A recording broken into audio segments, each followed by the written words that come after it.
Sir ఇంగ ఇదే government స్కూల్స్‌ని ముంచేసిన జగన్మామ అన్నట్టు గూడా మనం కొన్ని ట్యాగ్‌లైన్స్ వింటున్నాము. హ్మ్. దానిపైన మీరేమంటారు సార్? అంతే మరి. స్కూల్‌లు కుదించేస్తాం. ఇప్పుడు ఫీజులు పెంచేస్తాం అనేవి కొన్ని ఉన్నాయి. మీకు చిన్న డేటా చెప్తే దాన్ని బట్టి స్కూల్లు, కాలేజీల గురించి ఏం జరుగుతుందో ప్రజలకి అర్థమైతే తర్వాత మనం విశ్లేషించి చెప్పడం చాలా సులువు అవుతుంది. ఎప్పుడైతే మీరు ఇంజినీరింగ్ స్టూడెంట్ ఫీజులు తిరువూరులో 14, 19లో ఒక్కో ఫీజు 52,000 ఉంది. 19, 24లో ఒక్కోటి 35,000. 24 నుంచి ఒక్కో సంవత్సరానికి 52,000 పెంచారు. కాలేజ్ లెవెల్ని బట్టి ఫీజులు ఉంటాయంట. ప్రతి కాలేజీకి ఒక్కసారి మీరు ఎంక్వైరీ చేసి ఈ విషయాన్ని అడగమని నాకు మిత్రుడు పంపించాడు. ఒక మాట చెప్తా, నాడు నేడు స్కూళ్ళకి రాష్ట్ర ఖజానా నుంచి ఎక్స్‌చక్కర్ నుంచి ఎంత బడ్జెట్లు అలొకేట్ అయ్యాయో, ఎన్ని స్కూళ్ళు పరివర్తన చెందాయో లక్షసార్లు చెప్పుకున్నాం. ఇంకొకసారి కూడా చెప్పాలి.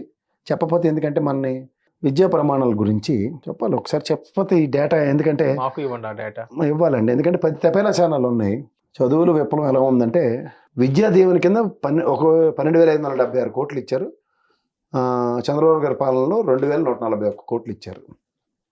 ఎక్కడ 12,576 కోట్లు అండి, ఎక్కడ 2,141 కోట్లు. వసతి దీవెన 6,275 కోట్లు జగన్మోహన్ రెడ్డి గారి ఆయనలో ఇస్తే వీళ్ళు 0 చంద్రబాబు గారి ఆయనలో. అమ్మఒడి 26,349,950 ఇస్తే వాళ్ళు 0 ఇచ్చారు. ఇప్పటికి కూడా ఇవ్వట్లే.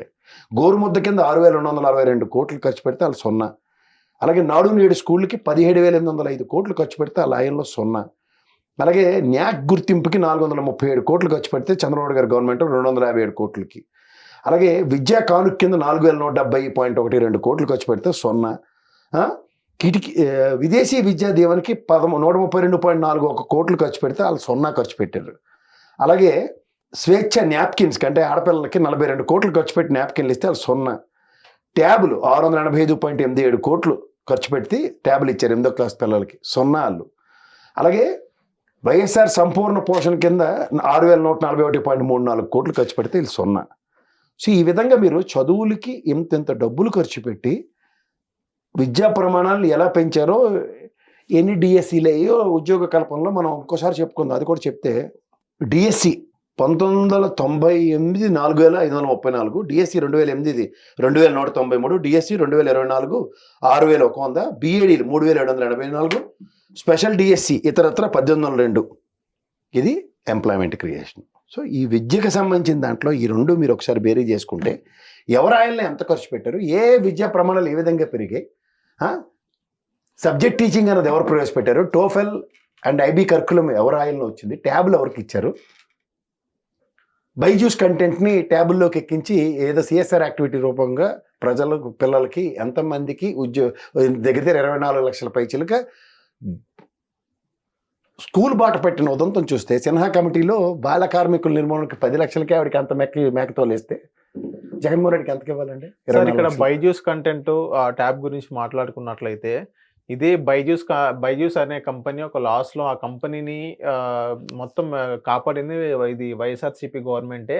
ఇంకోటి అంటే దానివల్ల ప్రభుత్వానికి కొన్ని కోట్ల రూపాయల నష్టం వచ్చింది అన్నట్టుగానే వీళ్ళు చెప్తున్నారు. బుర్ర తక్కువతనం అంటారు. వాడు ఎవరో నా దగ్గరికి వచ్చి మాట్లాడితే పళ్ళు కొరికి గోప మీద కొట్టి కూడా మాట్లాడతాను నేను. ఎందుకంటే మీకు లాజిక్ చెప్తాను. 641 కోట్లు బైజూస్ కంటెంట్ ఫ్రీ మనకి ట్యాబుల్లో ఎక్కించి ఇచ్చారు. అది కంటెంట్ ఫ్రీ సిఎస్ఆర్ యాక్టివిటీతో. ఇప్పుడు మీ ఉదాహరణకి మీ శౌర్య కన్సల్టెంట్స్ లేకపోతే ఈ హిట్ టీవీ ఓ మంచి ప్రాఫిట్ మాడ్యూల్లో ఉందండి. ఓ చారిటీ చేద్దాం అనుకుని గవర్నమెంట్తో అనుసంధానించుకుని బైజూస్ కంటెంట్ పిల్లలకి ఇస్తామండి, మీరు ట్యాబ్లు ఇస్తున్నారు కాబట్టి అంటున్నారు అనుకోండి, అది తప్పే ఉంది దాంట్లో. అవును. అలా ఒక సిఎస్ఆర్ యాక్టివిటీ ఎవరో దాతలు సహకరిస్తే గవర్నమెంట్ ఆఫ్ ఆంధ్రప్రదేశ్కి వచ్చింది. అవును. దాంట్లో ఎక్స్‌చక్కర్ నుంచి డబ్బులు పోతే చెప్పమన్నాడు సార్. నేను ఇందాక డబ్బులు చదివి వినిపించాలి లేదా? 680 కోట్లు ఎందుకు? అది డబ్బులు ఖర్చు పెట్టి ట్యాబులు కొన్నారు కాబట్టి. అది కూడా అగ్రిగేట్ ఎంత తక్కువ వచ్చిందో కూడా చెప్పారు లెక్కలు. వీళ్ళు ఏదో రాసేస్తున్నారు సార్. ఎందుకంటే స్కూళ్ళు కుదిస్తున్నారు, స్ట్రెంత్ని బట్టి స్కూళ్ళు కుదిస్తున్నారు. కొత్త విద్యా విధానానికి అంటే ఇప్పుడు చూడు బైజూస్ కంటెంట్తో ఉన్న ట్యాబులు ఇవన్నీ నెక్స్ట్ అకాడమిక్ ఇయర్స్ ఇవ్వాలి కదా.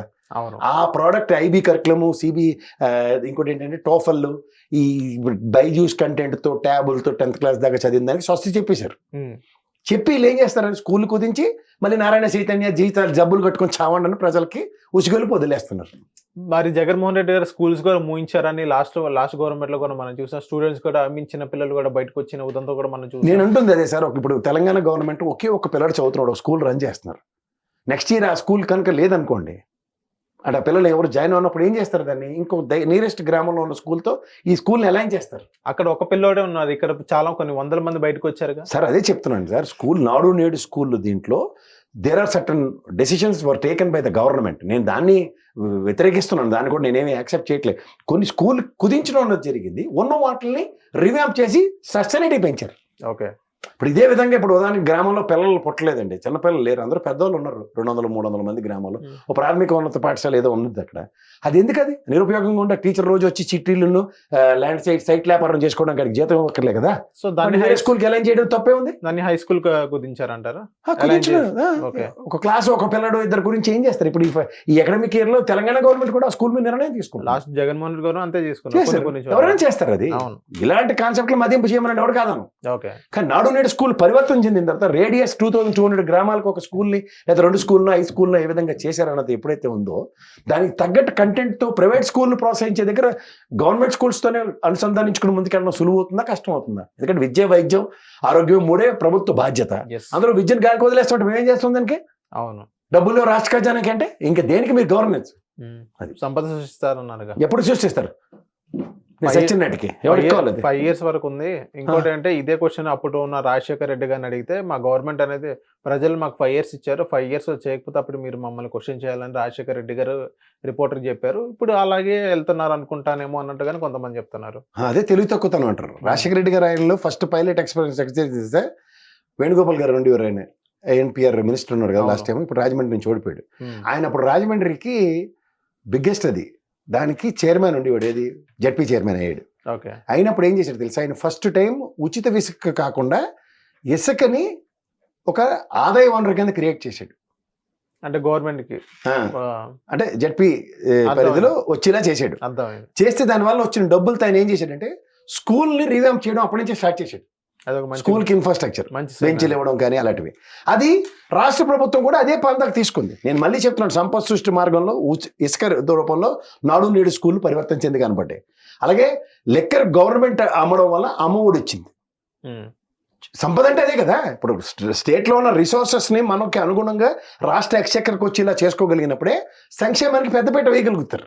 ఇప్పుడు అంటే మన స్టేట్ బ్యాంక్, రిజర్వ్ బ్యాంకుల్లో ఖజానాలో డబ్బులు పెట్టుకొని కూర్చోడానికి ప్రభుత్వాలు ఉండవు కదా. ఉన్న డబ్బుల్ని ప్రజలకు ఏ విధంగా సద్వినియోగపరుస్తుండడానికి ప్రజా ప్రభుత్వాలు ఉంటాయి. అంటే గవర్నమెంట్ అనేది అడ్మినిస్ట్రేషన్ చేయాలి తప్ప బిజినెస్ చేయకూడదని కొంతమంది రిపోర్టర్స్ కానీ విలేకరులు. సంపద సృష్టించినట్టు బిజినెస్ చేయకుండా ఎక్కడి నుంచి వస్తాయి డబ్బులు? గవర్నమెంట్ అడ్మినిస్ట్రేషన్ ఒక్కటే చేయాలి, బిజినెస్ లాంటిది అలా చేసి బిజినెస్ కాదు. ఇప్పుడు నాణ్యమైన రేషన్ షాపుల్లో తక్కువ ధరకు ఎందుకు ఇస్తున్నారు? సంక్షేమం కోసం, అవునా కదా? అవును. అలాగే లిక్కర్ కూడా ప్రభుత్వం ఒక నియంత్రణతో చేస్తుంది అనుకోండి, తప్పేముంది దాంట్లో? ప్రభుత్వం అమ్మడం అనేది తప్పు, అది బిజినెస్ కింద అవుతుంది. ఎవడా చెప్పాడు పనికి మళ్ళాడు? ఎవడా చెప్పాడు? డబ్బులు ఎక్కడి నుంచి వస్తాయి? ఇప్పుడు సంపద సృష్టిస్తాను 8 నెలలు అయింది, పొగడి కబుర్లు చెప్పుకుని తిరుగుతుంది ప్రభుత్వం. దట్ ఈస్ ఆల్ రిసోర్సెస్ కదా. దాన్ని ఇంప్రూవ్డ్ వెర్షన్ లో చంద్రబాబు గారు చేసి ఉంటే ఎక్కడ ఉంది ఇవాళ రాష్ట్రం. అవును. హిట్ టీవీ యాప్, ఇందులో short news, live news, entertainment shows, movies, digital magazines తో పాటు మీ జిల్లా వార్తలను కూడా ఫ్రీగా చూడొచ్చు. అంతేకాదు కేజీ నుంచి పీజీ వరకు విద్యార్థులకు స్కాలర్షిప్ కూడా అందిస్తున్నాం. ప్రతి వారం 10 మందికి లక్కీ డ్రా ద్వారా ఒక్కొక్కరికి 10,000 రూపాయలు అందిస్తున్నాం.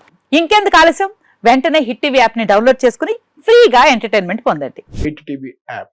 Hit TV app. Please download hit TV app. Hit TV app ని ఫ్రీగా డౌన్లోడ్ చేసుకుని ఎంజాయ్ చేయండి. మీకు నచ్చిన ఎంటర్టైన్మెంట్ కోసం హిట్ టీవీ యాప్ ని ఫ్రీగా డౌన్లోడ్ చేసుకుని ఎంజాయ్ చేయండి. హిట్ టీవీ యాప్ ని డౌన్లోడ్ చేసుకుని ఆస్వాదించండి, ఆశీర్వదించండి. ఇంతమంది సెలబ్రిటీలు హిట్ టీవీ యాప్ ని డౌన్లోడ్ చేసుకోండి అని చెప్తున్నారంటే ఎంత మంచి యాప్ ఆలోచించండి. అమెరికా అమెరికా అమెరికా అమెరికాలో చదవాలనుకునే వాళ్ళకి విశ్వసనీయమైన పేరు మన శౌర్య కన్సల్టెన్సీ. UK లో 1 year masters, UK లో 1 year masters, 2 years work permit up to 5 years visa. Contact Saurya Consultancy. Contact 89851 89851.